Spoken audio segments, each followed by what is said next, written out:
So let's talk about a huge fight that's brewing right now in our fields and in our pharmacies. It's this clash over spraying human-grade antibiotics directly onto the food we eat. This is a really high-stakes conflict between public health and our food security. Let's dive in. Okay, I want to start with a massive number, 8 million pounds. And no, that's not a record harvest. It's the scale of a problem that could seriously affect the future of modern medicine as we know it. 8 million pounds. That's how much antibiotic and antifungal pesticides get sprayed across U.S. crops every single year. And this whole practice, it's right at the heart of a huge debate that pits our health directly against our food supply. So what exactly are we talking about here? What are these antibiotic pesticides? Well, this isn't some new specialized farm chemical. Nope. These are medically important antibiotics, the very same drugs doctors rely on to treat serious infections in us, now being sprayed all over plants. And that repurposing, that's what makes this so incredibly controversial. All right, let's dig into one side of this fight, the massive risk to our health. Public health advocates are, they're sounding the alarm. They're warning that this isn't just some farming technique. It might actually be fueling a full-blown crisis. And the stakes here are just incredibly high.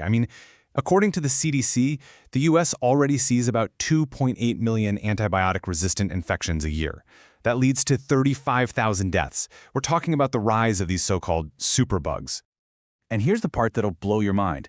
The CDC connects these dangerous superbug infections directly to the exact same classes of antibiotics that the EPA has given the green light to spray on crops.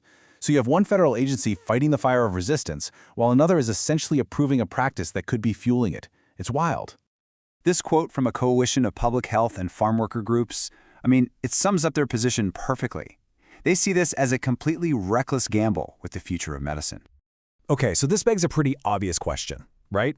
If the risks are that bad, why on earth are farmers doing this? To get that, we've got to look at this from their perspective. To really understand why, you have to step into the fields.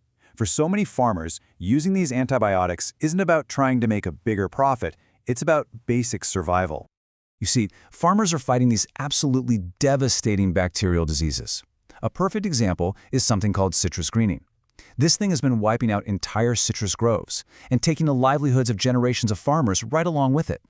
And this quote right here, it just captures the desperation. People in the industry describe the situation for citrus growers as dire and incredibly scary. When you're facing total economic ruin, you're going to reach for any lifeline you can get. So you see what's happening here, right? This isn't some easy black and white decision. It's more like being forced to choose between two completely different kinds of disaster. And this right here is the core dilemma. On one hand, you've got this looming public health nightmare, the rise of superbugs that could throw modern medicine back to the dark ages. On the other hand, you have an immediate agricultural crisis, crop loss, farmers losing everything, and a real threat to our national food security.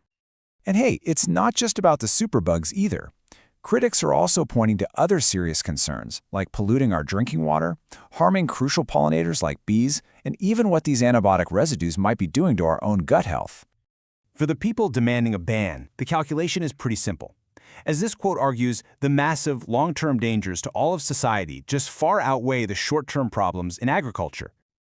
So if spraying these critical medicines on our food is so risky, what's the alternative? Is there actually a way to protect our food supply and our health at the same time? Well, opponents argue the solution isn't some new chemical, it's just farming smarter. We're talking about pretty straightforward stuff, like giving crops more space so disease can't spread as easily, investing in new crop varieties that are naturally resistant, and just getting diseased plants out of the ground quickly. But here's the cold, hard reality check. You can't just flip a switch and change the rules. The groups petitioning for a ban, even they admit they're playing a long game that could take more than a decade. And for a farmer whose orchard could be totally wiped out by next season, well, a decade might as well be an eternity. And that leaves all of us with a really, really tough question. What do we value more? The immediate need for an orange on our table today, or the long-term need for an antibiotic that actually works tomorrow? It all comes down to that choice.